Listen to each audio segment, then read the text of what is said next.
இந்திரா கணேசன் பொறியியல் கல்லூரியில் நடைபெறும் மேக்கிங் திங்ஸ் ஹேப்பன் நிகழ்ச்சியில் ரொட்டேரியன் டாக்டர் கே சீனிவாசன் கலந்து கொண்டு சிறப்பிக்கிறார். பழனி கோயில் நில மோசடி விவகாரத்தில் சார் பதிவாளர் ஜஸ்டின் மணிகண்டன் கைது செய்யப்பட்டிருக்கிறதா நம்ம முக்கிய செய்தியை பார்த்துக்கிட்டு இருக்கோம்.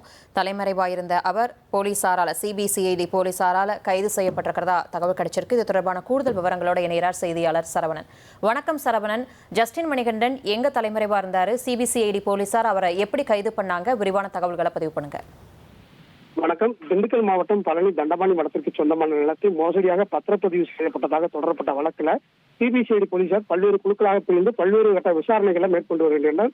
இந்த நிலையில இந்த வழக்கு தொடர்பாக ஏற்கனவே 4 பேர் கைது செய்யப்பட்டு நீதிமன்ற காவலுக்கு உட்படுத்தப்பட்டு அவர்கள் மீண்டும் போலீஸ் காவலில் எடுத்து விசாரிக்கப்பட்டு வருகிறார்கள். இந்த நிலையில இந்த வழக்கு தொடர்புடைய சார் பதிவாளர் ஜஸ்டின் மணிகண்டன் தலைமையாக இருந்து வருகிறார். ஜஸ்டின் மணிகண்டன் உயர்நீதிமன்ற கிளையில முன்ஜாமீன் பெற்றிருந்தார். அவருக்கு ஏற்கனவே முன்ஜாமீன் வழங்கப்பட்டிருந்தது. அதன்படி ஜூலை 27ஆம் தேதி முதல் ஆகஸ்ட் 3ஆம் தேதி வரை திண்டுக்கல் சிபிசிஐடி அலுவலகத்தில் தினசரி ஆஜராக வேண்டும் என உத்தரவு பிறப்பிக்கப்பட்டிருந்தது. அதன்படி அவர் கடந்த ஜூலை 27ஆம் தேதியிலிருந்து ஆகஸ்ட் 3ஆம் தேதி வரை திண்டுக்கல் சிபிசிஐடி அலுவலகத்தில் ஆஜராகி பல்வேறு விளக்கங்களை அளித்து வந்தார். இந்த நிலையில கடந்த 3ஆம் தேதியுடன் இவரது முன்ஜாமீன் முடிந்த நிலையில இவர் மீண்டும் மதுரை உயர்நீதிமன்ற கிளையில ஒரு மனு தாக்கல் செய்தார்.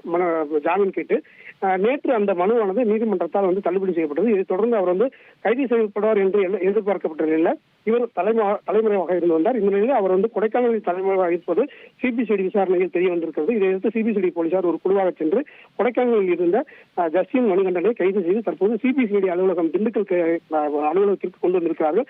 அவரிடம் விசாரணை நடத்தி முறைப்படி அவரிடம் கையெழுத்து பெற்று அதற்கு பிறகு அவர் திண்டுக்கல் நீதிமன்றத்தில் ஆஜர்படுத்தப்பட்டு சிறையில் அடைக்கப்படுவார் என்று எதிர்பார்க்கப்படுகிறது.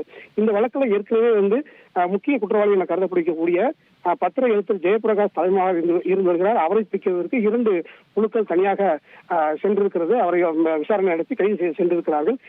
இந்த வழக்கில் தொடர்புடைய பத்திர எழுத்தர் ஜெயபிரகாஷின் மனைவி செண்பகமதி, தந்தை முத்துசாமி மற்றும் அவரது அண்ணன் உள்ளிட்ட 8 நபர்களை இந்த சிபிசிஐடி போலீசார் திண்டுக்கல் சிபிசிஐடி அலுவலகத்துக்கு வரவழைத்து அழைத்து விசாரணை மேற்கொண்டு வருகின்றனர். கடைசியாக அவர் தலைமறைவாக இருந்த நாட்களில் காலத்திற்கு பிறகு அவர் யாரிடம் தொடர்பில் இருந்தார், உறவினர்கள் யாரிடம் தொடர்பில் இருந்தார், நண்பர்களிடம் யாரிடம் தொடர்பில் இருந்தாரோ அவர்களிடம் விசாரணை மேற்கொண்டு வருகின்றனர். இந்த காலை முதல் ஒட்டஞ்சத்திரத்தில் உள்ள ஜெயபிரகாஷின் வீட்டில் சிபிசிஐடி ஒரு குழுவினர் தொடர்ந்து சோதனையானது மேற்கொண்டு வருவது குறிப்பிடத்தக்கது.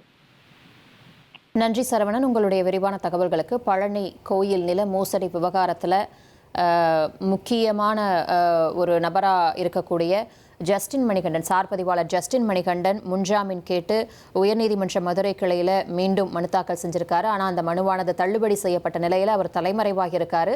கொடைக்கானலில் தலைமறைவாக இருந்த சார் பதிவாளர் ஜஸ்டின் மணிகண்டன் தற்போது கைது செய்யப்பட்டிருக்காரு. அது தொடர்பான முக்கிய செய்தியை இப்போ நம்ம பார்த்துட்டு இருக்கோம். இந்திரா கணேசன் பொறியியல் கல்லூரியில் நடைபெறும் மேக்கிங் திங்ஸ் ஹேப்பன் நிகழ்ச்சியில் ரொட்டேரியன் டாக்டர் கே சீனிவாசன் கலந்து கொண்டு சிறப்பிக்கிறார்.